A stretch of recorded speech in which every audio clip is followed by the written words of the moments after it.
Thanks everyone for coming. This is the second in a 7-part series on a bi-weekly basis at the slightly unusual time at 7 to 8:30 p.m. It takes place on Tuesdays, including election night. The idea was to have an intimate participatory discussion, except for Mark Blyth. Bigger rooms are necessary, and a little bit of media. In a couple of weeks, we'll have Margaret Weir talking about inequality and Democrats and Republicans, but today it's Mark Blyth talking about global Trumpism, as you know. Mark is professor of political economy and of political science and international public affairs at the Watson Institute and the Department of Political Science. He has studied in his native Scotland, a couple of degrees before he came to the U.S., and has a PhD from Columbia, series of faculty appointments at Johns Hopkins, and has been here for 7 years at Brown University. How time flies. He's got a lot of deep scholarship on matters of global political economy. He's done lots of thinking about this campaign and the global impact and the global precedence of the campaign as well. So he's the perfect person for right now, even though he didn't watch the debate last night. He might be fresher to these scholarly topics and a little bit unsullied by all the noise that's gone on since 10:37 last night. Mark's going to have about a half-hour presentation. We'll have about an hour of Q&A, have you out of here by about 8:30. And I think it's your moment. My moment has arrived, marvelous. Can I move the slides with this, because this is wireless? You can, yep. So I can do this? Great, okay, good. Lovely. See, win-win for everybody. This is my clicker. It's rather large, as you can see. So they mic me up so I can move around. Unfortunately, you can't do this now, because it's blinding, so I'll be over here. All right, let's get started. Global Trumpism. This is a sort of a mini meme. It was even a hashtag at one point. So when I was in Greece at the start of the summer, and they were expecting Greece to blow up again, and I did an interview with Athens Live, which is a news outfit down there, and they took a segment, a 4-minute segment in the interview, in which I basically said the Brits are out and all that sort of stuff about Brexit. And it actually went viral. It got 1.2 million Facebook shares, which is insane. And it's like, since it's reposted on YouTube, it's like 100,000 views, etc. And I obviously said something that resonated with people. And one of the things I said was, Trumpism's global. It's not just about him. And it's also not just about the right. It's also about the left, and it's about the fragmentation of political parties in Europe and elsewhere. So without further delay, let me get into it. So this is the first one. This is not unique. Let me show you. Can you name the trumpets? So, top left trumpet. Just do it by political party rather than name. Top left trumpet. Yes, exactly. Marianne Le Pen. Right, the younger. Le Pen, the younger. And then next to her, Swedish Democrats. Only they're not Democrats, and they like being very, very Swedish. Guy down below, the True Finns, who actually hold the balance of power in Finnish Parliament, are actually quite powerful in the country as a whole. Next to him, Lega del Nord, exactly. Didn't he used to be called Lega Lombardi? Used to be. Used to be. As Lega Nord. As Lega Nord, okay, right. So that's the Italian version. Then the bottom left, I think that's the Golden Dawn leader. I'm pretty sure it is. That's the Greek one. And then on the right, that's Viktor Orban, leader of Hungary, the guy who basically is a dictator inside the EU. So there's a lot of this going on, because if you take Trump's policy pronouncements and sort of racial stance and so on and so forth, these guys they make Trump look normal, some of them. They're hardcore, and they're actually in power in some countries. So that's pretty scary. Now, what if I told you there was a left-wing version of this? Would you believe me? Let's do the lefty version. Who's at the top? Alexis Tsipras, who's Prime Minister of Greece. And who's next to him? Pablo Iglesias, leader of Podemos, who regularly poll between 20 and 25% of the Spanish electorate, which is part of the reason why Spain can't form a government. And then next, co-leader of Die Linke in Germany. What's her name? Katharina? Katja Kipling, right. Basically, German politics for the longest time has been around, or organised around an axis of whatever you do, the centre right and the centre left must stop the red-red-green axis. And that's basically, that's the left bit of the red-red-green axis. Next door. Yes, exactly. Co-leader of the Five Star Movement in Italy, who also polled between 20 and 25% of the vote and have done so over 2 elections. And then down at the bottom, Comrade Corbyn, who basically is doing an internal putsch on the Labour Party and is about to clear out all the Blairites and turn it once again into a proper left-wing party in his image. And then, Nicola Sturgeon, who makes a virtue of her government being the anti-austerity government. Now, the big difference between these ones, of course, is we can say that they're similar in the sense that they've come up now. They're different expressions of voter discontent. But they're very different in their politics. One of them is avowedly racist. The other one's avowedly anti-racist. So there's actually a variation there. But is it simply racism? Or is there something deeper going on? Now, here's the problem with dissecting global Trumpism. There's a mini culture war going on about how you, or rather what you think Trump is. And if you think, well, it's all just racism, then we've got some evidence for that. But prior to that, the story for Trump went something like this. And this is my version of Trumpism, in a sense, in a nutshell. So I like to tell the story this way. There's a guy called Gary. Gary lives in Gary, Indiana. And Gary's 10 years in the union in 1989. He gets seniority. So he's a line supervisor with seniority. He's turning 30. Gets married, everything's going great, and he's getting $30 an hour real. Now, who knows why, but they've been moving the plant and equipment down south for a long time. I mean, China didn't take most of the industrialization. The South did, Texas did, North Carolina did. So they've been losing a lot of their industrial base. You don't worry about that. But then they signed this thing called NAFTA, and the plant disappeared, the supplier plants disappeared, and the town takes an enormous economic hit. So a lot of people move out, the tax base goes down, the schools get worse, and he bootstraps himself, says, I've never relied on anybody, I'll get another job. They were meant to retrain him as a computer programmer, that was what everybody said. But the governor at the time really just gave a shit about tax cuts, so they just cut the budget for that and handed it out to people. So then he ended up getting a job in a call centre. So he went to $15 an hour. And then 5 years later, the call centre went from Indiana to India. And now Gary works in his dotage, very hard, long hours, for $11.67 an hour for the largest employer in the United States, who is? Walmart. You know the story. You know the narrative. And every day Gary reads in the papers how him and all his mates are about to be replaced by robots. Because you do, every day. Whatever sector you're in the low end of the labour market, your automation, robotation, it's going to happen. And the guys in Wall Street who got bailed out, right, with everybody else's money, they love this. They're going to make a fortune off this. All these internet entrepreneurs, Uber guys, all the rest of it, they're the ones that will own the patents on the robots. And he'll be thrown on a scrap heap with his mates. And the only person that actually seems to articulate anything he gives a shit about is this guy Trump. Now, he knows he's a buffoon. He knows he's a reality TV star, right? But he's had politician after politician after politician every 4 years showing up saying, vote for me, better jobs, vote for me, more security, vote for me. And life's got crappier and crappier and crappier, so he has no reason whatsoever to believe a word they say. So he has a liar on one side and a bullshit artist on the other. Which one gives you more possibilities? Now that's Trump's narrative, right? That's all about economics. There's nothing about race in that. So then people started to investigate the preferences of Trump supporters. And there's a lot of scientific research on this, and I started to go through all of it. So here's a few bits. Partly, let's get out of the Trump area, let's look at Brexit. So that was a really interesting case there. And one of the things that people said was, oh, this is the revolts of the have-nots, right? These are the people that have been economically deprived, all the rest of it. Well, when you decompose the vote, the narrative of taking back control is the one that people mentioned the most.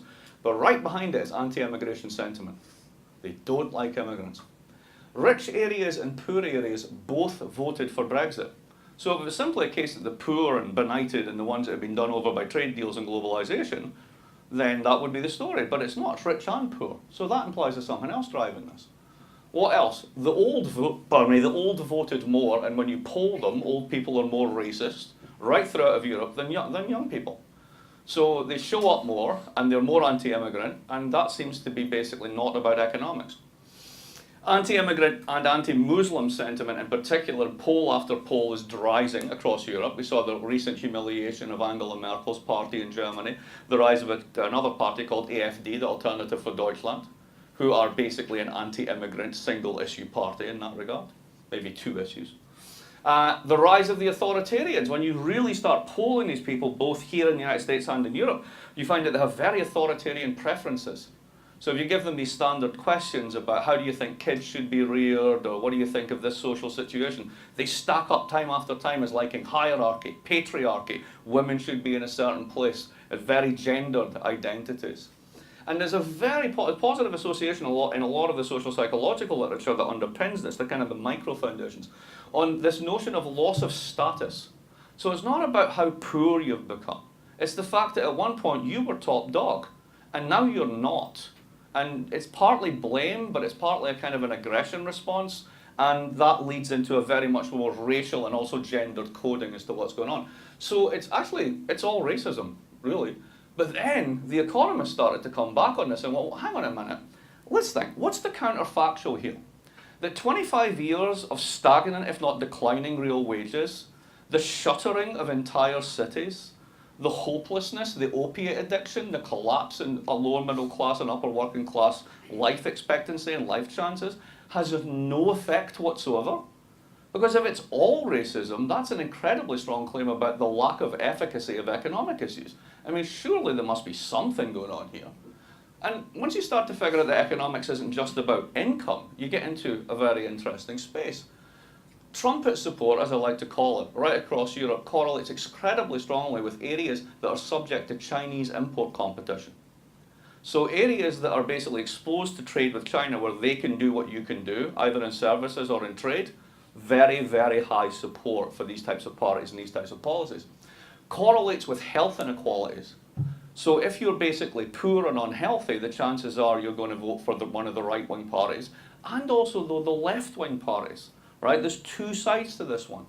It correlates incredibly well with job insecurity. So it's not the fact that you're being paid less and less, it's you have no control. So one example of this from surveys of Brits, if you look at, they do A, B, C, D classifications of jobs, so basically lower manual, upper manual, professional, right? If you look at the C's and the D's, as recently as 10 years ago, 30% of respondents said that they had a good deal of control over their jobs. Now it's 9%. So just astonishing feeling of being disempowered and being out of control. And you've heard all the stories about this, like, you know, walking Amazon warehouses where you walk for 11 miles a day, you're strip searched on the way in, strip searched on the way out. I mean, these are horrible working conditions. Correlates with low income over time. I'm going to show you a slide on this one. And it also correlates with exposure to technological disruption. So the areas, the jobs that have been the most affected by technology are the ones that tend to be the least secure, and all of that feeds together in the same way. So I'm trying to find a way to understand Trump on a global scale that encompasses the left and the right, and is actually attuned to both of these. Because I have no doubt that a large number of people who support the National Front or the True Finns are racist. I mean, they're pretty straightforward about it. Trump may be doing more of the dog whistle version of this, right? But it's the same thing. But the economy matters. So how do they both drive each other, right? What's going on here? How does it fit together? So here's the first one. When the Brexit vote came out, the panel on the left looks at basically, those dots are local authorities, so like, you know, North Providence, East Providence, Providence, that sort of stuff.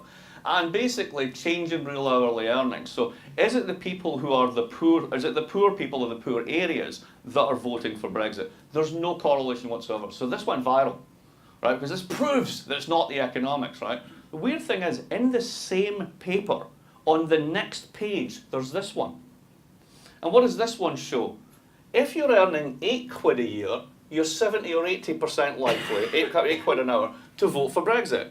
And if you're at the top end of the income scale, £18 an hour, so $35, $40 an hour, you've got a 30% chance of voting for it. So if you look at it not as a snapshot, but as an over-time problem, whereby some areas of the country have chronically low wages, yeah, the economics did matter. So why are we so desperate to pin it on race and exclude economics, or vice versa? That just seems weird to me. The only reason I can really think that people want to do this is because it allows the soft left who have been implicated in basically, I will call it the defenestration of working class prospects over the past 25 years, a kind of get out excuse. And I'll get back to that when we go on. This is another one looking at this. If education and skills are a proxy for income, then the economics is still in the mix. So this is percentage voting to leave the EU, and then the percentage that has level 4 or higher qualifications, that being equivalent to community college or above. So massively strong correlation with education level. And again over here, no qualifications at all. The exact mirror opposite, exactly what you'd expect. So if you're highly educated, you're probably earning more, you live in an area that's got less health inequalities, you can see how these things will snowball and hang together. Now, illustrative, I could put up chart after chart after chart, but it shows that like there is something in this. Now, what about that left-wing claim that I made, that there's a left-wing variant of this one? So this is the kind of the narrative that's flying around in the background of all the economic stories. We're going to go back to the 30s. There's going to be another Hitler. There's going to be another war. The rise of the authoritarians, right? This is sort of the metonym in the back of the sort of the economic argos. And it's a very straightforward story.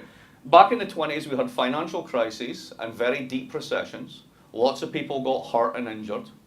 At that period, they basically decided democracy was not doing well, that politicians were all liars, they were all bought and paid for. And who did they vote for? They voted for the authoritarians, Mussolini being the classic. The guy made Life magazine. Tell you how in-house this became during the 1930s. When the United States did its first New Deal, the National Industrial Recovery Act, the #1 visitor to the White House in 1934 was Mussolini's son in terms of frequency of visits, because he was busy cartelizing the whole of northern Italian industry to protect it against economic shocks. What did they try and do in the NRA? Cartelize American industry, set prices and wages. We were stealing from the fascists. Now, what happens is this is more of the same, wonderful Mussolini-Trump juxtaposition. The left is losing, the Democrats are being, and I mean that right across the world, Democrats are losing. Democracy is in crisis. We've got these authoritarians, oh no, we're going back to the 1930s. Is that the case? Well, no, because Soren Kierkegaard tells you why. So all the philosophy buffs in here immediately start laughing on that one, because why have you got a Soren Kierkegaard slide? That's really weird. Kierkegaard has this wonderful way of thinking about the future, which is it's always a process of becoming. So you cannot experience it except in the moment. And once you do, you close off possibilities of what other future moments can be.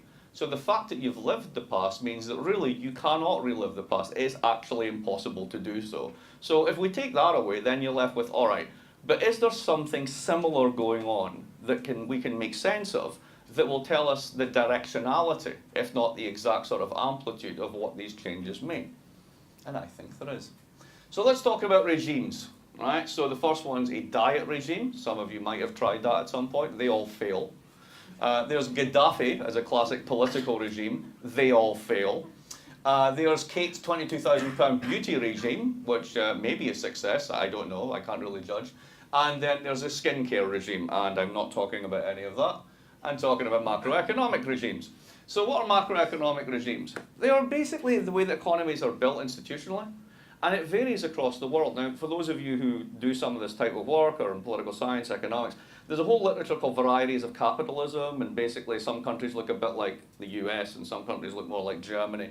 And that means that the way that they do skills is one way, and the way that they do training is another way. And so, for example, in the US, training's done to a general skills level, and then firms do most of it in-house. Unions aren't involved.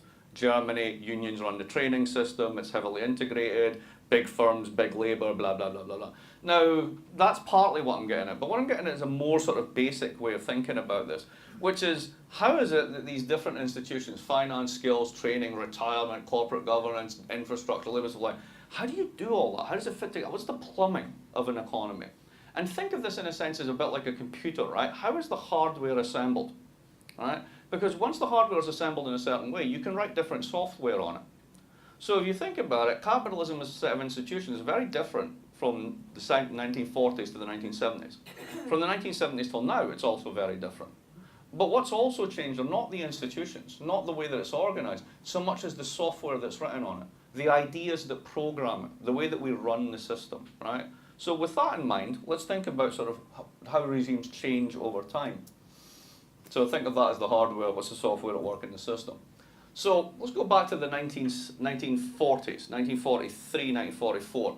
So the Allies are winning the war. There's a commitment clearly to full employment after the war, primarily because if you don't do it, the Soviets will. And there was an economics that went for it. They rewrote the software, and that's John Maynard Keynes. And you probably heard the line at some point that in the long run we're all dead. And this is the full quote, right? It's worth reading, because in a nutshell it tells you everything about why this was new code, why this is a new software for running the economy. In the long run is a misleading guide to current affairs. In the long run we're all dead. Economists set themselves too easy, too useless a task. If in tempestuous seasons they can only tell us when the storm is long past that the ocean will be flat. So he cared about the short run. And why? Because this is how he thought about deep recessions. Deep recessions are called depressions for a reason, because in a sense you're kind of depressed, or your investment expectations are depressed. If you've experienced very good times for 2 years and then you have 2 bad days, you don't rewrite the script. But if you've had 2 good years and then you have a bad year, you begin to think differently about the possibilities for the future. And if you basically drag that out, that short term starts to become longer. Everybody's investment expectations get depressed. So if you've been in a long recession for 5 years, you're a capitalist, let's open a factory. No, why not? Because nobody's buying anything. But if you think that way, and you think that way, and you think that way, you all sit on your money rather than invest in it, what happens? You bring about the very collapse in investment that you're trying to avoid. At base, it's primarily a psychological trick. That was the essence of what Keynes was trying to do. So the whole thing about spending, government, all the rest of it, it's turning the expectations in the short run in a different direction so that investment goes up. That's it. It's totally different. Now, there's a guy called Kalecki, or Koletsky. Most of you have never heard of him. He wrote this thing. This thing is a 7-page critique of his 383-page book, essentially. And he says, there's a big problem with this. I'm a huge fan, don't get me wrong. Full employment, all that sort of stuff, fantastic, particularly after the Great Depression. The commies are a real threat. We want to save capitalism. Even I do, and I'm a lefty. Like, great, knock yourself out, it's good, right? But there's a problem. And what's the problem? Well, if you run full employment as a policy goal forever, you're going to have a problem. Oh, how? Everybody will be happy, people will be consuming, they'll have high wages, it'll be nirvana. What are you talking about? How do you pay for high wages? Employers pay them. Right, so how do they get the money to do it? Well, they make more sales. They do it out of profits. And if you run permanently full employment, then basically the average wage over time is going to go up. And if it's running full employment, it's hard to get labour because you basically have everybody employed. Then the reservation wage at the bottom and the median wage is all going to move up over time. Now, unless profits are constantly moving ahead, the only way firms can get away with this is to do what? Jack up prices. But if you're jacking up prices in order to pay wages, what's happening? What did we call that in the 70s? He predicted it in 1943. And he also said something fascinating. He said, and once you do this, capital, investment, they no longer have the whip hand. They can't discipline labour because they'll strike, they'll do sit-downs. And what else happened in the 1970s? Huge industrial unrest. So this guy basically predicts the bug in the software, right? Or rather, it's a feature rather than a bug, to use that term, right?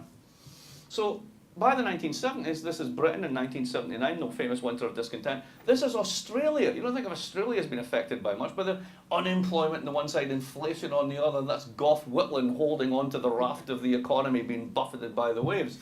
And this is Kalecki's problem. Labour can move costlessly from job to job and can strike at will. Business can only restore profits by raising prices. That eats the wages, provokes more strikes. The result is inflation and a collapse in investment because you know what? You're pissed with the situation. You're the investor class. You're losing money. Inflation's eating at profits. Labour's eating at profits. You can't make a buck. What are you going to do? This is what else Kalecki predicted. You're going to fund a market-friendly revolution. You're going to change the way that people think about the economy. You're going to appeal to the self-interest of consumers and individuals rather than as workers and members of unions. You're going to discipline organised labour. You're going to do the PATCO strike in 1982 and break organised labour in the United States. You're going to globalise supply chains. Hey, try striking now, because if you do, I'm off. I'll go first to Texas and then I'll go to China. So your ability to demand a wage increase just goes to zero. And at that point in time, that wonderful stagnation in wages for 60% of the economy started. Funny that, isn't it? You deregulate finance to increase capital mobility so that you can move your money around, but labour stays in the one place. You hand policy over to technocrats who are charged with one goal and only one goal: fight inflation, even if it's not there. And give them medals when they do.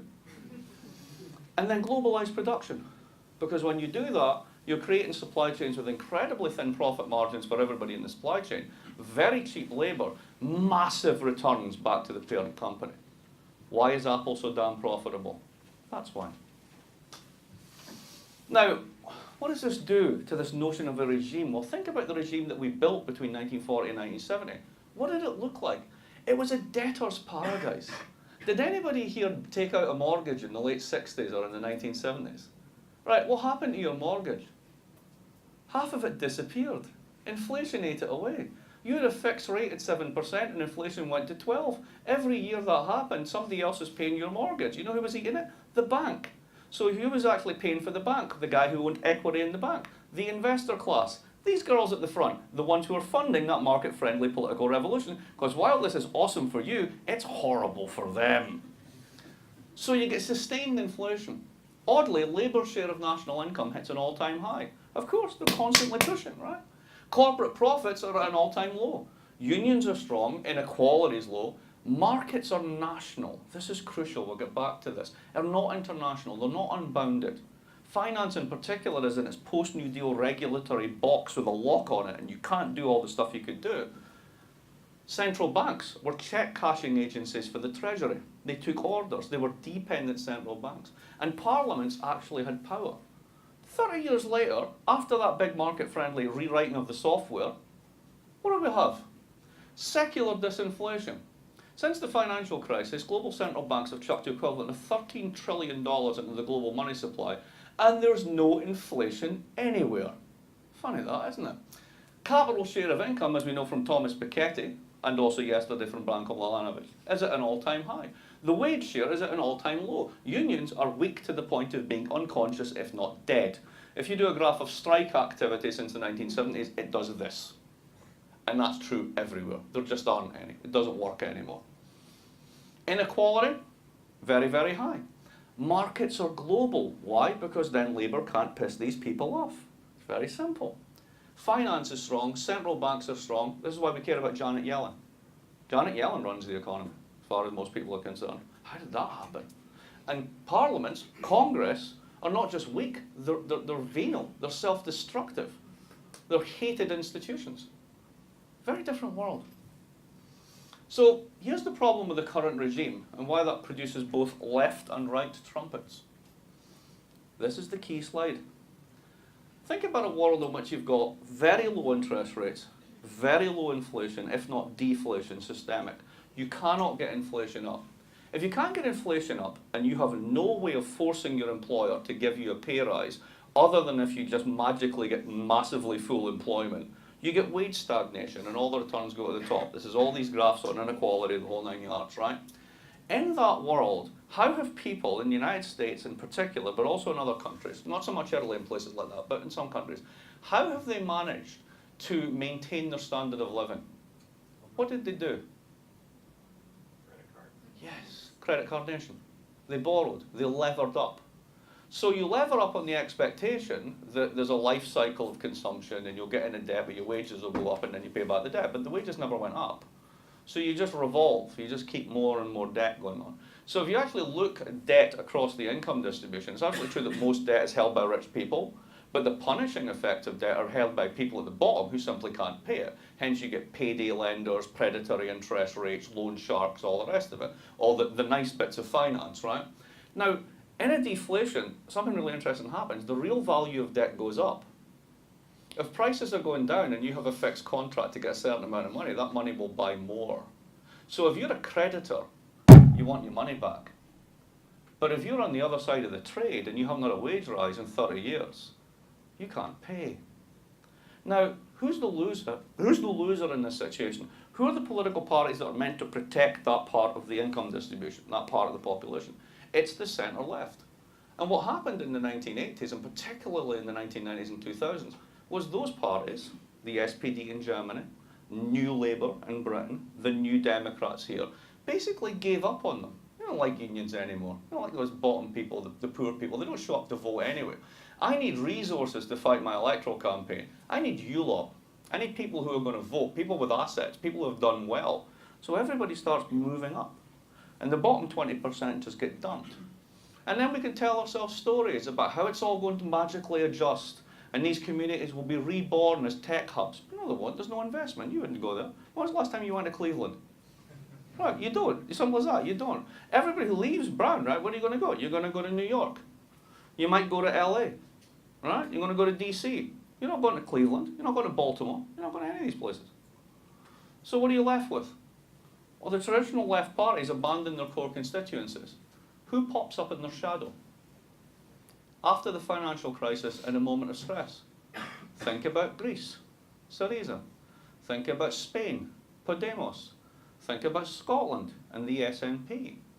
These are populist movements. These are nationalist in the sense that they want to regain control of the national economy. They want to shield it from globalization. The one thing many of them have in common, both left and right in Europe, they all want out of the euro because they see that as the cause of many of their ills. But if you look at the vote share of these parties, they are collapsing. The SPD got 19% in Baden-Württemberg in its last election. I mean, that's just getting absolutely kicked in the face. What happened to Labour last time in Britain? They were meant to win the election. They got walloped. Basically, the working classes voted for UKIP, the right-wing racist party. And in Scotland, because they had a left-wing alternative, they didn't vote for the racist party. They voted for the SNP because there was a genuine left alternative. So in that part of the world, what you see is the death of the centre-left. And when the centre-left see the new left coming up, they try and strangle them in the bathtub. That's why Greece and Tsipras was absolutely held under the water. First criticisms of Tsipras the minute he took the job, the German Social Democrats, right out of the gate. So what is it happens when Corbyn takes over Labour? All the new Labourites, massive character assassination. He's an anti-Semite, he's a racist, all this sort of stuff going on, right? Really interesting politics. Now go to the other side here. Who are the winners here in a deflation? Well, it's the opposite of your story in the 1970s, right? So who's it this time? Can't pay, won't pay, will vote for a trumpet.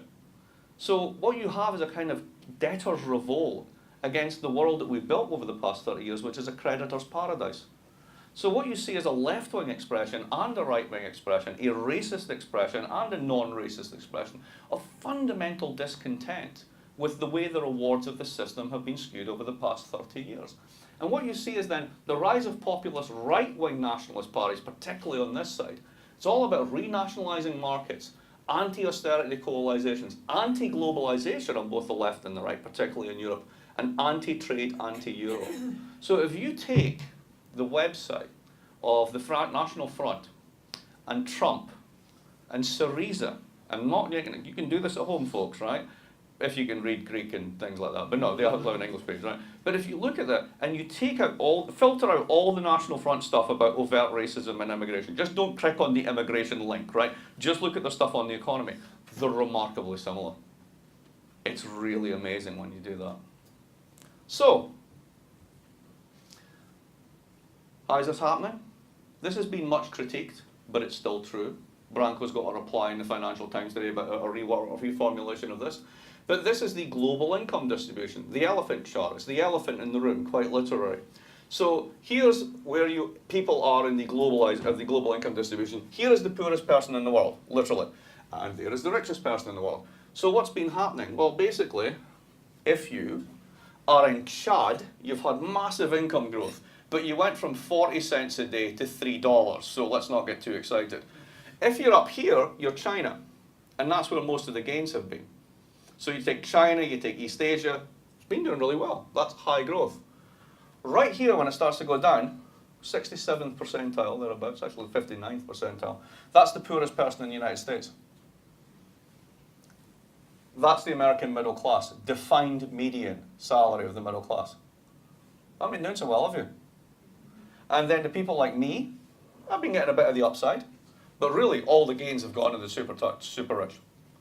So if that's the way the gains have been distributed, you bar this to there. That's not just Trump support. You do that for any country, you'll find out that's the left-wing support too. It's that section of society that can flip either left or right if there's a left-wing alternative, just in a lot of places there aren't. Bernie was in many ways the left-wing alternative, but he was roundly defeated. And it's all about this. Piketty is another reason for why this happens. The famous R's greater than G. Really easy way to think about this. I have a condo in Boston, right? I bought it at the right time. It's a really nice building. I now have princelings driving Lamborghinis around the garages and all that, well, at least they're Maseratis, right? Trust me, I drive a Volkswagen. We moved out, we're down in Providence, love it, it's great, keep the place in Boston. Why? It's going up at about 6 to 7% a year real. Right, so just holding it, right? I mean, I'm not earning this, I'm not improving it, just that's it. The returns to that asset are 6%, 7% a year. What's the rate of growth in the economy? 2%. So if you have wages, you get that. If you have assets, you get that. Welcome to the inequality generator. So this is baked into the cake. Right? Now you can critique RG, all the rest of it, but the fact is that's the way the world looks. Now, is Trumpism here to stay in such a scenario? Well, it depends upon the diagnosis. Now, this is one that Rose and I spoke about briefly, and she sent me some really helpful links, and I will look through them, and I thought about them. And if it's all racism, right, if you basically say, these people are irredeemables, they're a bucket of irredeemables, they're all racist, right? If he doesn't win the election, what do? Do you burn them? Right? I mean, what exactly do? You just say to a third of the electorate, no, I'm sorry, you're racist, we just can't deal with you, sod off, right? Because that's not exactly good public policy. Now, what you can do, in an ideal world, is you can look to countries that have actually done a much better job of this, etc., and we can become Canada. It's not going to happen, is it? You just know it's not going to happen. Building inclusive institutions that genuinely respect multiculturalism, plural identities, gender, etc., it's bloody hard, even under the best circumstances. And trying to do that as a public policy reaction to a perceived set of racists, I'm not sure how that works. You can reduce threat perceptions from outsiders to insiders. So basically you can stop being scared of the people you're scared of. So statistically, right, the following is true. You have more chance of being attacked by a shark on land than you have of being attacked by a Muslim terrorist in the United States, right? It's impossibly long odds, but the perception's completely different. And people act upon perceptions. So how do you detune the perceptions? That's another really tough public policy problem, particularly when you have an ideologically biased media who have a whole agenda in promoting those types of divisions. But, you know, always ban immigration and deport people. Well, you know, Trump wants to do 11.5 million. Last person who did 11 million deportations was Joseph Stalin. It's funny how we don't make that kind of analogy. But just in case you're feeling smug about yourself, if you're a Democrat, Obama has deported 3 million over his tenure over the past 8 years. So if Trump comes in and hits 6, he's actually just doubling what Obama's already done. So no wonder the undocumented in this country feel insecure. Now, and of course, you know, after that, I don't know what to do. Now, again, if it's mainly economics, can more be done, right? Because in principle, you can do it. Redistribution and capital expenditures are back on the agenda. We know that both Clinton and Trump want to spend on infrastructure, and God knows the country needs it. 1/3 of all bridges are deemed unsafe by the American Society of Engineers.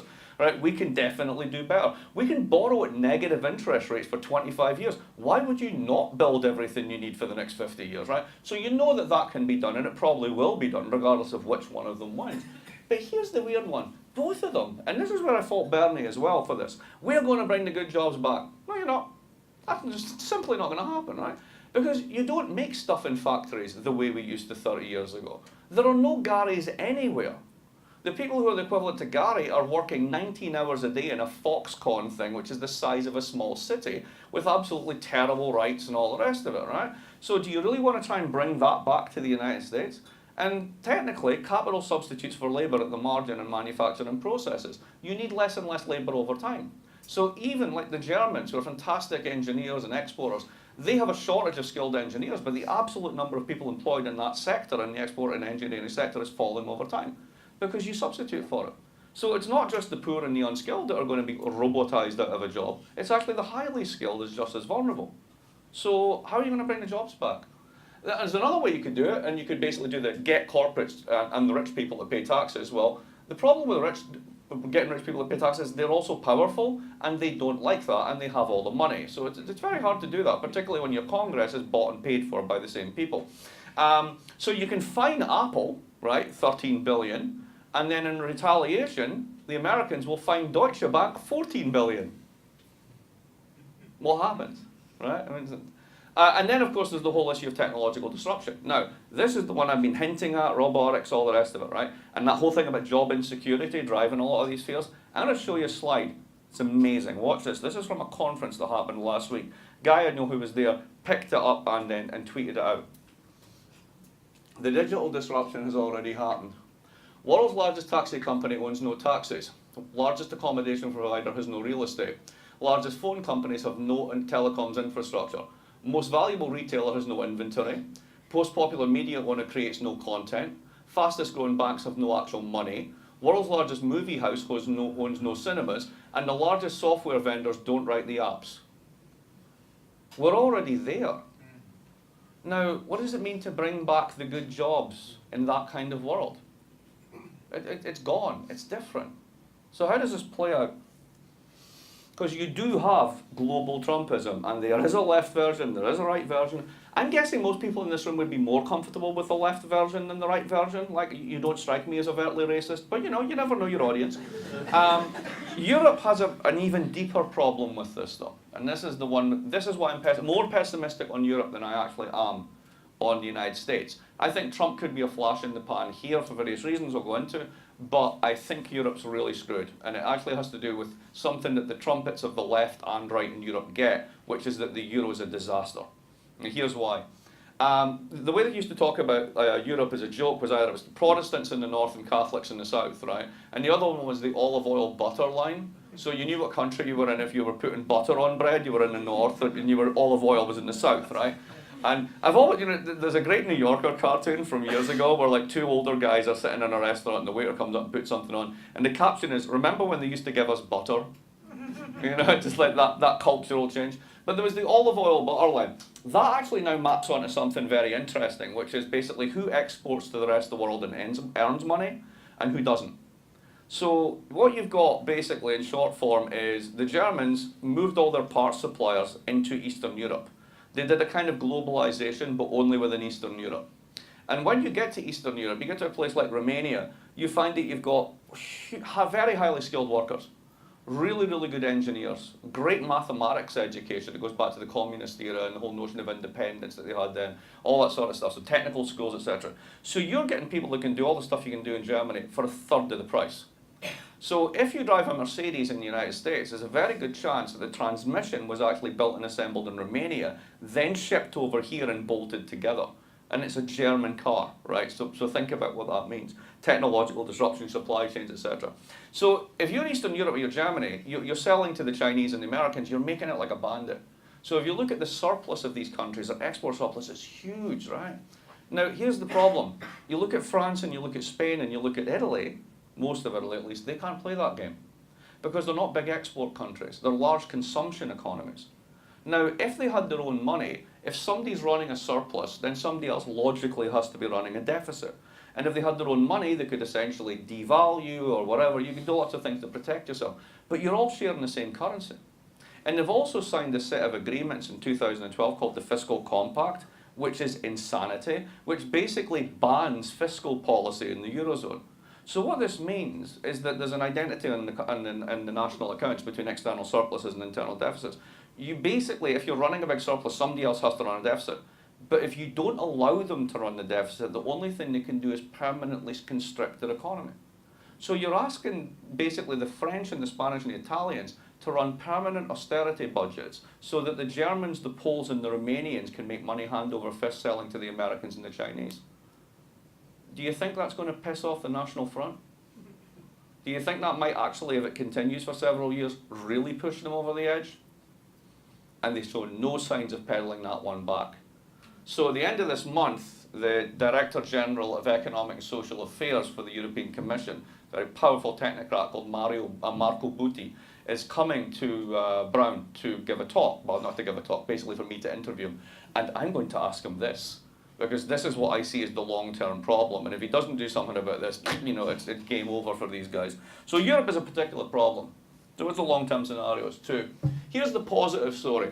You probably heard of secular stagnation. This is Samuelson, Summers is the latest version of this. There's too little demand in the world, too many people are saving, consequently interest rates, etc. are very, very low. Yeah, I mean really, China, the whole of Asia saves, right? It's a huge savings surplus in Asia, right?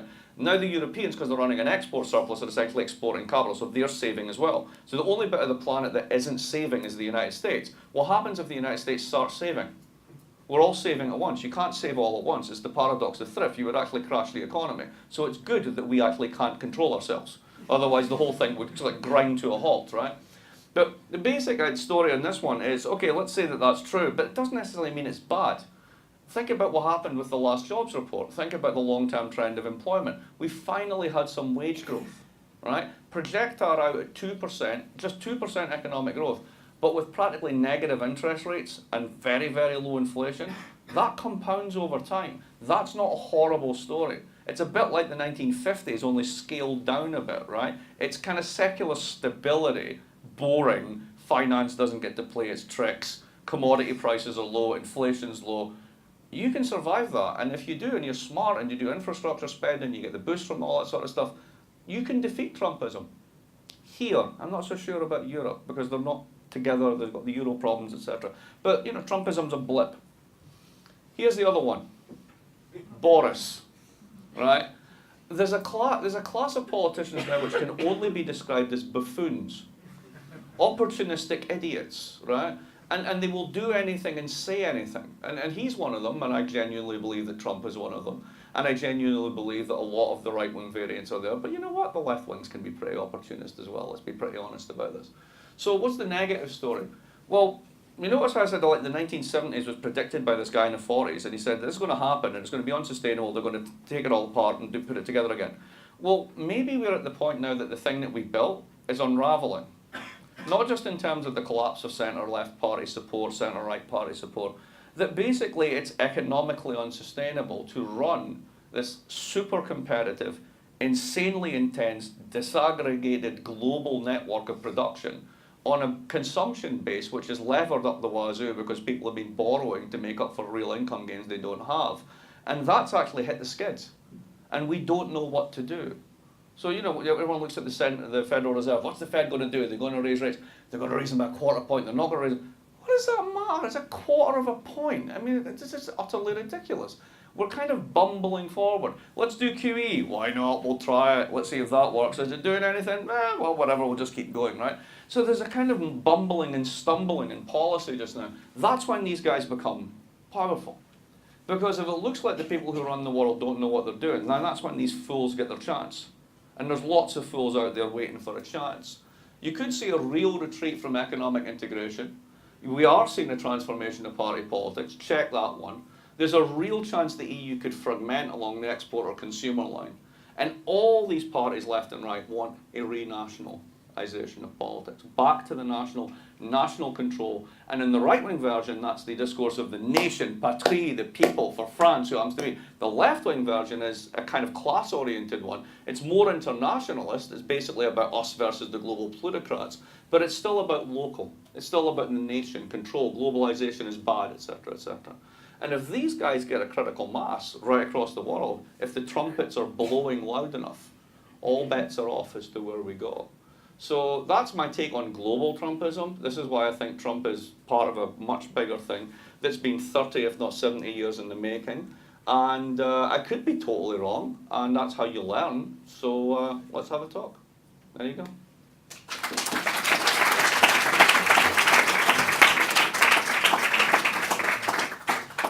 You've done something miraculous, which is to depersonalize this campaign moment and talk about real trends in an academic way, which we appreciate. And I have a feeling that Mark can probably take his own questions. I think I can feel. I've done this before.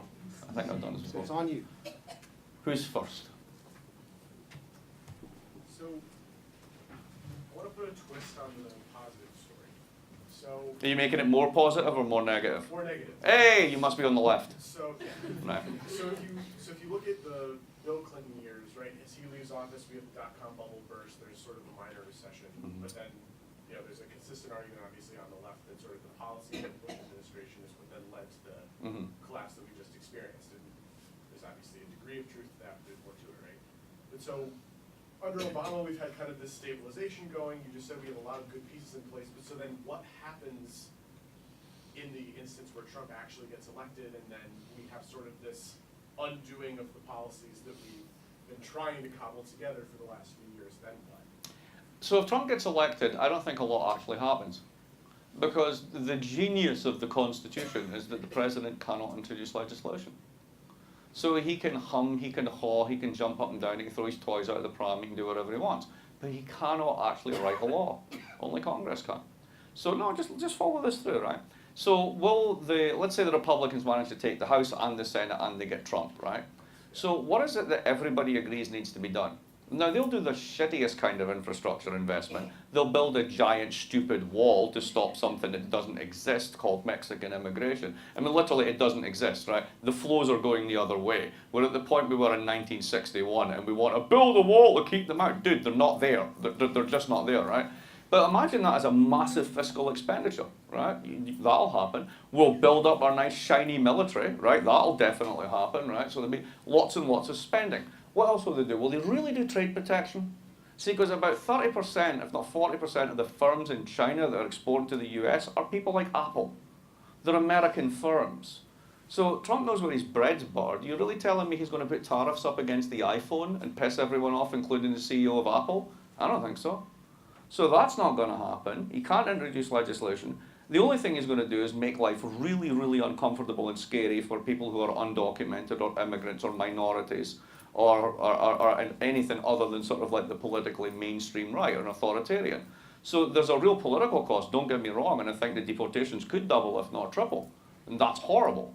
But in terms of what he's actually going to be able to do, he's going to do another round of tax cuts, absolutely, and most of it will go at the top, but that's de rigueur.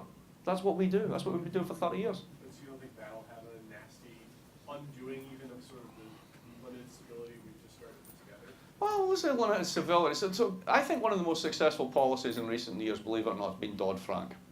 The reason Dodd-Frank's been successful is the following. So let's say, for example, I'm more Goldman Sachs, right? The vampire squid, to give it its name, right?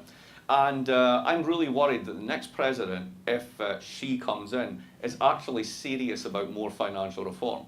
Now, what Dodd-Frank has actually done is death by 2,200 pages, right? So if I go straight up against Jamie Dimon or one of these big guys, they'll take $1 billion out of the pocket, set the lobbyists on me, and I'll be lucky if I'm elected dog catcher of southern Arkansas by the end of it, right? You basically have to be Elizabeth Warren, tough and smart to take these people on, and most congressmen are not. So who's got skin in the game to take these people on a frontal assault? So you don't. You bury them in 2,200 rules. You escrow their bonuses, you make them raise more capital, you lower the leverage internally, you make everybody hire compliance officers. Hey kids, if you want a job in the financial sector now, they're hiring compliance officers like the bejesus, because everybody has to have 5 of them for every trade that they're going to do. And by the way, the trades don't make any money anymore because they've lowered the leverage. So the whole sector is shrinking, the profitability of the business model is falling, right? So it's been incredibly successful in that way, right? Now that's not what we think about in terms of success. But the long-term thing is you've made finance safer, the economy's still growing, you still have positive, I mean, the immigration thing's problematic because we actually need immigrants to continue positive population growth, right? But put that to one side. We're actually solvent, forget all the stuff about the debt, we can float 25, 30 year, 50 year at negative rates, right? Nobody's worried about the state of the federal debt. So there's a lot of sort of like structural stuff there that's actually quite good. And I don't see Trump being able to undo that. Right? Trump cannot undo the demand for my condo in Boston from Chinese investors. Because Chinese investors are incredibly worried about property rights at home, and they want to have property rights here. That's totally Trump independent. So I'm less worried about that. It's more the nasty politics that go with it than anything else. So I have a question kind of on the technical disruption side. I live in San Francisco, arguably the center of a lot of the disruption, and technocrats in San Francisco over the past year or two have really gotten into this idea of guaranteed basic income or MINCOME as a possible solution to this. And to me it seems like at best a band-aid and at worst kind of the beginning of the dismantling of the social welfare state. And I wondered if you had any opinions about the feasibility or impact Right. of an income So policy. this is one of these sort of ideas that, you know, have been. Can I actually add Yeah, to sure. that? Because I've spent the last 18 months in the Bay Area too, and at least the kind of community, the intellectual community around Stanford has this thing of like, this is really great that we actually don't have enough work for labor, because none of us should work anyway. We should just take, 10% off of the top 1%, distribute it, and everybody gets to do whatever they want with their time. It's not a terrible solution if you could actually make it happen, Yeah. right?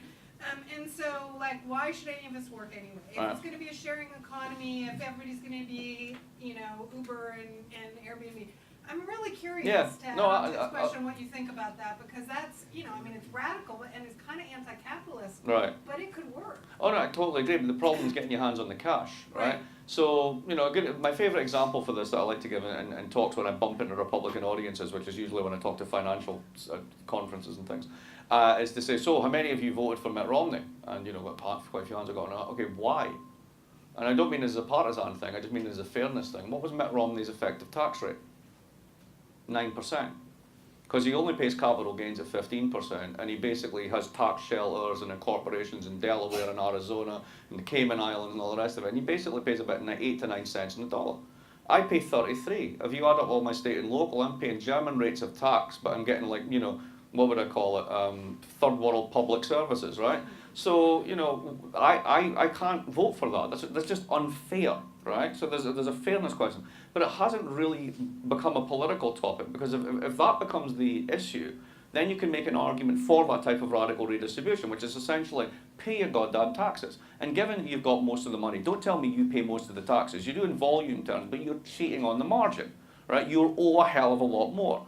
So there's a wonderful book called Treasure Islands. The estimate in that is if you go to all the tax havens where all the mitts in the world have all their cash stored, right? And this is just those bits. There's other places like art warehousing and all that sort of stuff you can hide wealth. $29 trillion. I'll say that again. $29 trillion. That's a lot of redistribution you could do. And all of that is basically money that people have avoided tax. So, if the community chest agreement is, you made it here, you pay your taxes, well, we're making it everywhere and we're not paying any taxes, hence Apple and Ireland and all that sort of stuff. So you can see the beginning of movement on this, particularly in the corporate side, right? So that's there, right? But here, let's get to the heart of the matter, because this is really it. Why should we work, right? I often think that economists forget that the most basic thing you learn in economics is the labour-leisure trade-off. As we get richer as a society, we're meant to work less. We're not meant to be more insecure, working for crappier wages, more and more hours. So why is it happening? Well, it's actually about the property rights behind it. So let's go to San Francisco for a minute, right? Uber is fantastic. I think Uber is absolutely brilliant. I love it. I love the fact that when you need to get to the airport, they actually show up. I love the fact that it doesn't smell like 9 people have been murdered in the back of this car before I get in it, which is your average city taxi, right?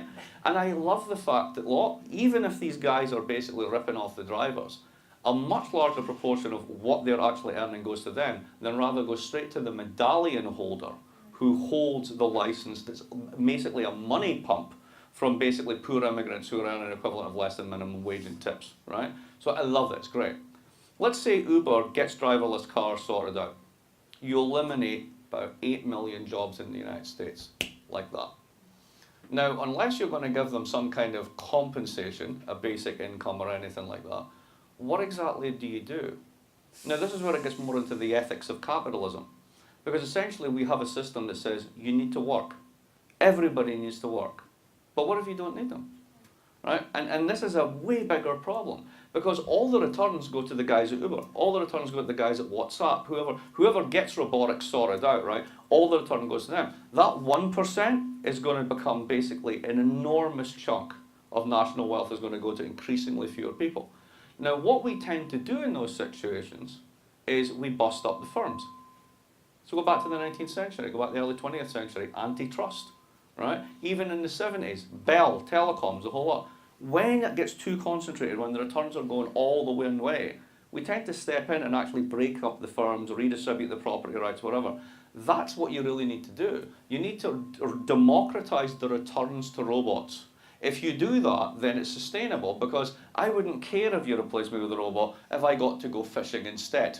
right? That would be fine. And there's still a lot of things. Forget the hype that robots simply can't do. What's the fastest growing job in the United States?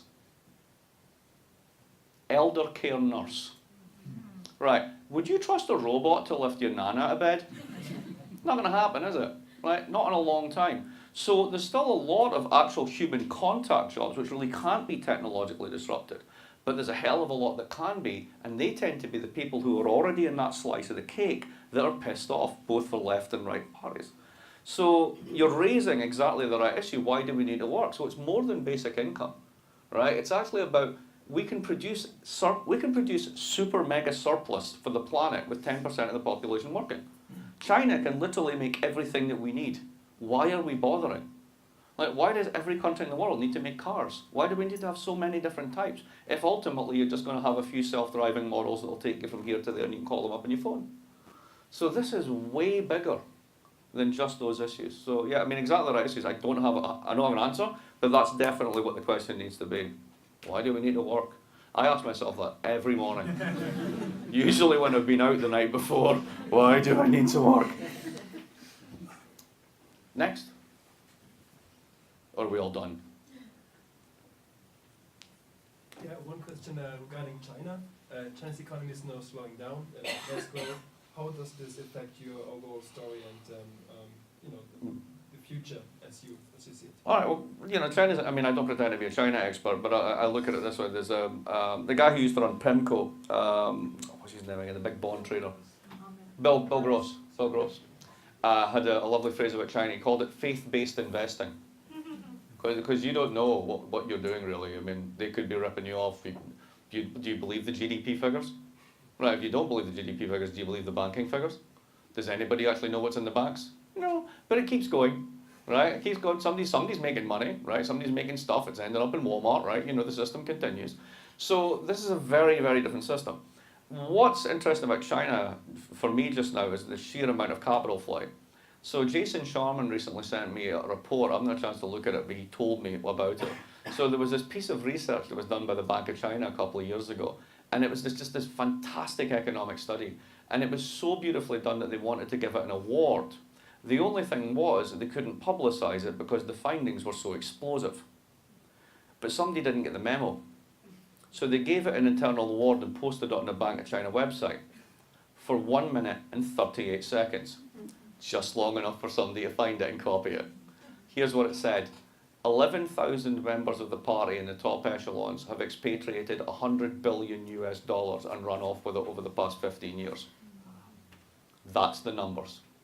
Holy shit! That kind of explains why my condo's going up. Now, in order to stop that, the government correctly says, oh, dude, you do that anymore, we're done, right? So you have a massive corruption crackdown. Here's the problem with the corruption crackdown. Corruption is property rights guarantees in a system where you don't have independent courts. Right? That's how it works. It's Buddy Chancy land, right? Basically, you didn't go to the court, you went to Buddy. Buddy sorted it out. Buddy's the party. Now, the party's your insurance policy. The party is your partner in crime at the local level. And now the party's being purged. Which means as an investor, you don't have courts, you don't have a protector, you don't have recourse. Where do you want your money to be? Right here. So perversely, until they absolutely clean up the entire system, which is if you ever get there, right? You're actually creating the incentives to destabilize it further. So that could be what we're seeing as part of the slowdown. But here's the wonderful thing about the United States, right? And it's the old Mel Brooks line on this one. It's good to be the king, right? Because the United States is a barbell economy, right? You've ever picked up a barbell in a gym? The reason you can lift a lot of weight is because it's perfectly balanced on both sides. And the United States is the only barbell economy.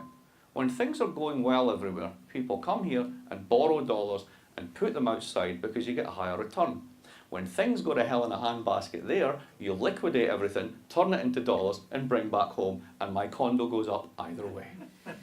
Right? So I worry about China for lots of reasons, but I don't worry about it for this, in the sense that it'll just trundle along and blah, blah, blah. The long-term story on this one is it accelerates it because China saves, so you're adding a global savings glut.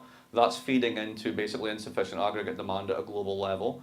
It's also leading into basically a lack of inflation in the system, which is keeping long-term rates down. So it's all pushing in that one direction. I don't see, even if China had a very serious hard landing and political problems, etc., economically it's significant, but it's really about the size of 2 Germanys. So if 2 Germanys blew up, would that derail the entire global economy? Yeah. Jein, as the Germans say. Yes and no. So. And just to continue to push the discussion, I mean, I think it's worth underlining that any sort of response to this that isn't just violent revolution is going to have to be a revolution of ideas in a certain way, and a revolution of ways of thinking about freedom, thinking about work, thinking about the relationship between, because you're not going to get, I think one way of summarizing what you said is that you're not going to get the high growth, virtuous, Adam Smith preferred version of the economy, right? Where honest hard work, just you come to it, everything is rewarded if you're just willing to put in the effort. You're not going to get that anymore, right? So the question is, what do you replace that with? You replace that with changing the nature of what it means to be virtuous in markets, and that might mean that some of us take more leisure, and that means that we share more, or are you going to get the boots and the Well, again, it comes down to what we do with property, right? So let's go back to Uber, right? Or Airbnb is another example, right? So Airbnb rents out more hotel space than all the hotels put together, which is incredible. Now what they've done is they've actually created options in a financial sense on every piece of real estate in the world. And it's up to you whether you cash in the option. So you can use them to basically monetize your living space, right? That's amazing, right? And it's not a bad deal for you. But where do most of the returns go? Back to the guy who holds the website, who basically has the brand. So, you're creating a world in which you've got sort of like financial optionality over everything. So cars, houses, anything that you've got as an asset but you don't use all the time, essentially you can rent it out on the web. My favourite example for this, when I asked Branko Milanovic, we were talking about this last night, I said, what's the weirdest thing you've ever seen that you can get options optionality on objects on the web? And he said lingerie. There's actually, you can rent lingerie on the web, which I just find really weird and disgusting, right? But apparently you can, right? Think about it. If you're buying Obad or Chantel, that shit costs a lot of money. It spends most of its life in the drawer, right? Why not rent it out? I guess, you can do that. But you can wash it. I don't know. I don't do this, right? I'm just saying, right? So basically, we can create options over everything, right? But the people who are striking the options the returns are all going back to the people at the top who are doing these firms. So we've got to decide what we do with this, right? Either you democratize the technology, in which case everybody who's got it keeps most of the returns, and a small residual of anything goes back to the owners, right? Or you let the owners take the lot. And if you do that in an already winner-takes-all world, that gets ugly very, very quick. And I think it really comes down to that. Now, I'll give you an example of how this can work. So I've got a mate called Brett, he's an Australian, and he runs GE's cloud from his house here in Providence. Just don't tell anyone, right? He's a super tech computer guy, right? And he shows up at my house one day with a 3 terabyte hard drive and a 6-pack. And I'm like, okay, what are we going to do? And he says, that little Mac you've got, a little computer there, can I do stuff with it? And I was like, okay, what are you going to do? He plugs in his hard drive. He gave me 1,500 movies. That's nice. Okay, that's good. I'm not asking where he got them, right? 1,500 movies. Like all HD, perfect copies, the whole lot. Right. He says, do you mind if I turn this into a Plex server? I'm like, what? Yeah, go ahead. Ever heard of a Plex server? Anybody know what a Plex server is? Right, this is incredible. I'm sitting in LA airport with an iPad on a Wi-Fi connection. I can go back to my home computer, the one that he's just been prattling around with, and press an app, and I can pick up watching any one of those 1,500 movies wherever I want, at exactly the point I left it off. And I can do that with all sorts of media, right? Now, think about if you went into Best Buy and you said, I want this system, right? That would have cost you thousands of dollars. Plex is free. Anybody can get it. It's the simplest thing in the world. Just go to the App Store, get Plex, download it on your computer, start archiving all your movies. It turns it all into digital files with this wonderful interface, and then you can do the most amazing stuff. Now, why is that not monetized? right? Why isn't there a firm called Plex, which is allowing you to do this, that has the monopoly rights on it? Because the guy who wrote it went, here, take it. It's free, and everybody can use it. And there are so many consumption goods now that are like that, and increasingly so, that what's happening is I can make money off the option that I'm writing, that I'm exercising the option you're writing on your house, right? That's becoming less common. What's actually becoming is just stuff's free. So think, for example, Airbnb, couch surfing. No money is exchanged. And you can actually get a room, a bed, the whole sort of thing. So there is a positive aspect to the sharing economy. It's all a question of how much we want to share versus how much we want to give options to the guy who's got the pain. That's really what it comes down to. Oh, sorry. Oh, I just had a quick follow-on to that. I think regulation can really influence that as well.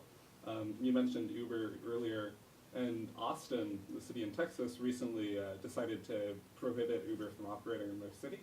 And as an alternative, a group of people living in Austin created a open source free application for finding rideshare Uber-like rides, where there is no 30% to Uber. Right. All of the money goes to the driver. Yeah. And that's a direct result of regulation that caused that to be democratized. Yeah, and that's exactly democratizing property rights. It's not about expropriation, right? You don't have to take anything away from these guys.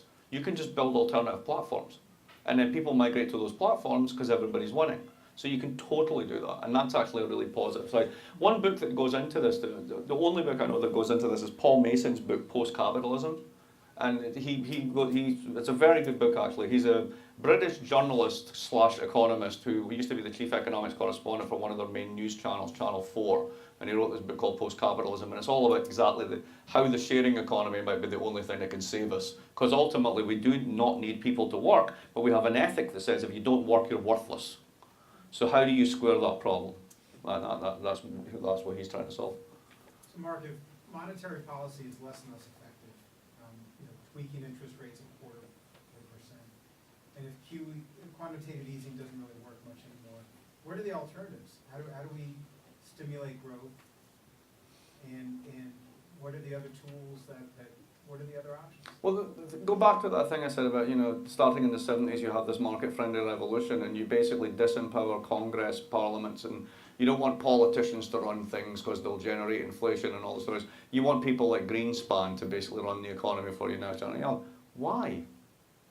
I mean, can we just stop and think about this for a minute? Why is a technocratic appointee who has nothing more than two tools, raise and lower the price of money, buy and sell assets, that's it, right? Why are they charged with and given the responsibility for producing growth, which is an organic outcome of the personal decisions of millions of individuals who have nothing to do with the central bank? I think we've lost the plot. I don't think, first of all, it's unfair to charge these institutions with these things. They're missions that they cannot fulfill with the tools they've got. You could give them more tools, that'd be one way of doing it. But another way would be to actually look at Congress, which is the fiscal arm, because there's more than just monetary policy, there is also fiscal policy, and say, where have you been for the past 25 years? Oh, that's right, you were too busy cutting taxes and then writing ridiculous laws that didn't matter.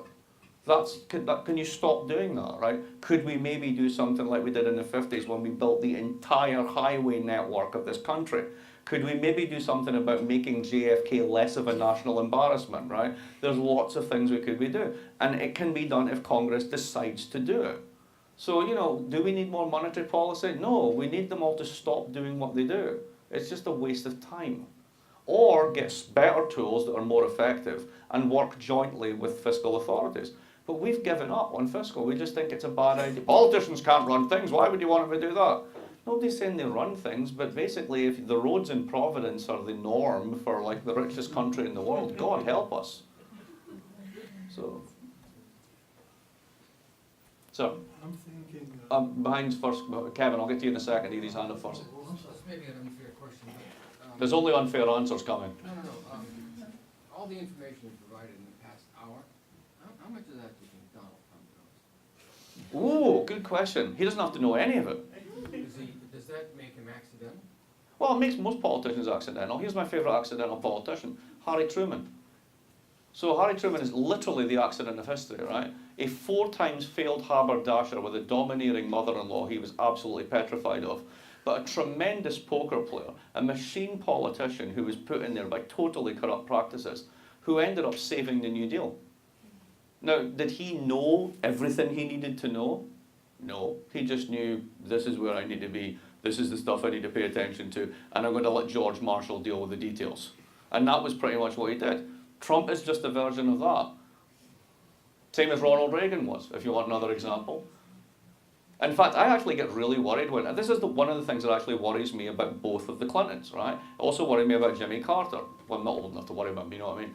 That when politicians think they know a lot, they start to do things that they don't really understand. And sometimes it's better if you know, knowing the limits of your ignorance, and you can't accuse Trump of that, right? But knowing the limits of your ignorance is actually a really, really healthy thing in a governor, I think. So, I don't worry about that.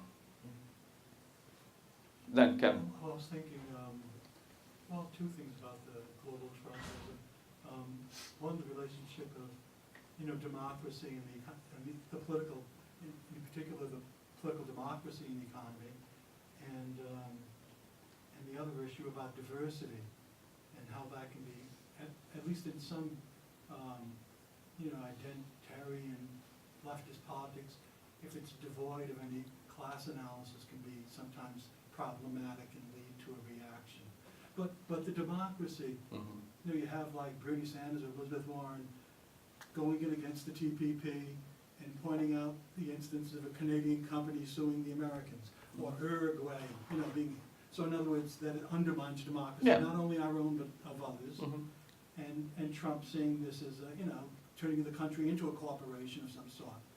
And then with the European Union, the democratic deficit, and the central bank having pretty much chokehold over democratically elected governments.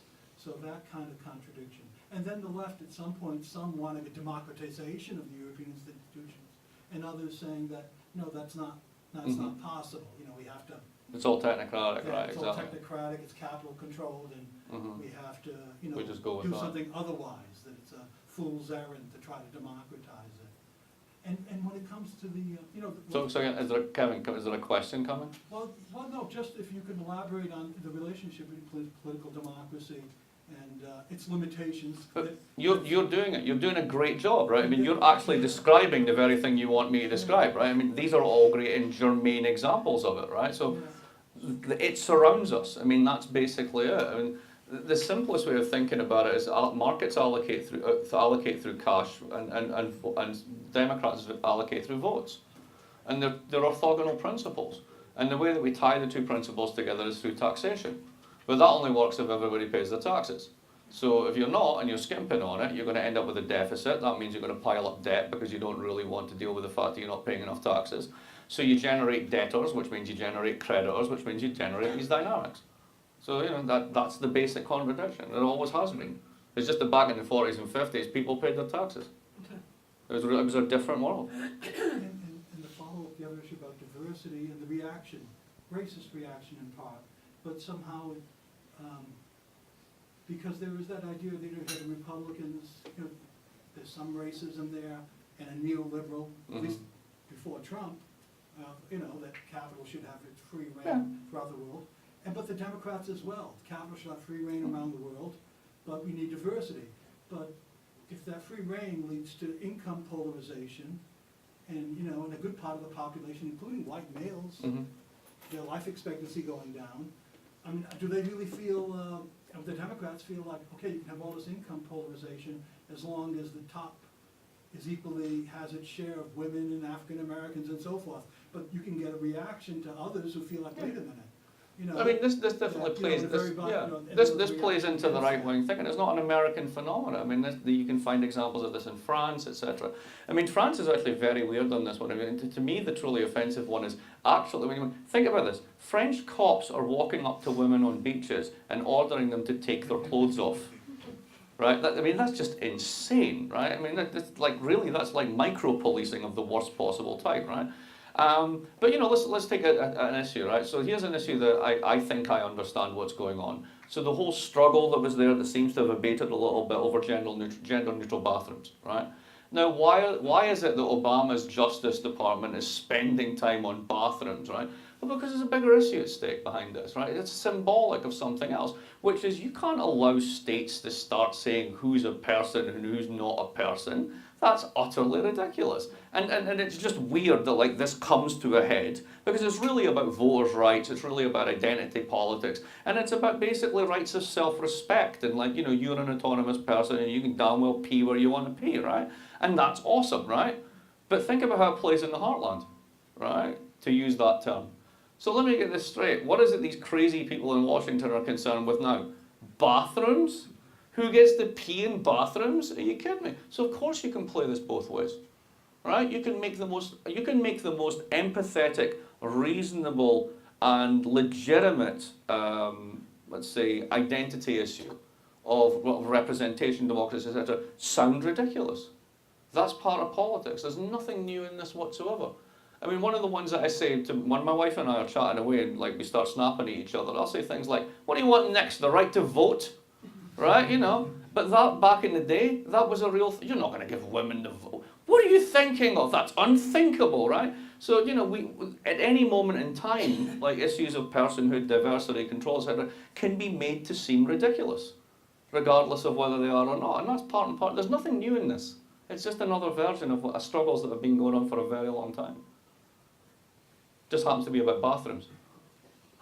So for a global Trumpism, so it seems to me that it's actually more like a Western Trumpism. Oh, yeah. We don't really see that in East Asia because we don't really have a lot of like those radical speaking people in populist movement. And do you think that's actually what do you think is like the reason behind East Asia not experiencing a similar kind of movement, even though we've been like even Japan and Korea have been in recession for like past 20 years? No, absolutely. Great question, right? So Japan and Korea understand. I mean, Korea's had a tough time through competition and productivity and stuff. I mean, it's not really sort of, you know, been a recession in the way that Japan has been. Japan's a fascinating case because it's totally unique, right? You've got the oldest population in the world, and if you give them money, they buy government bonds.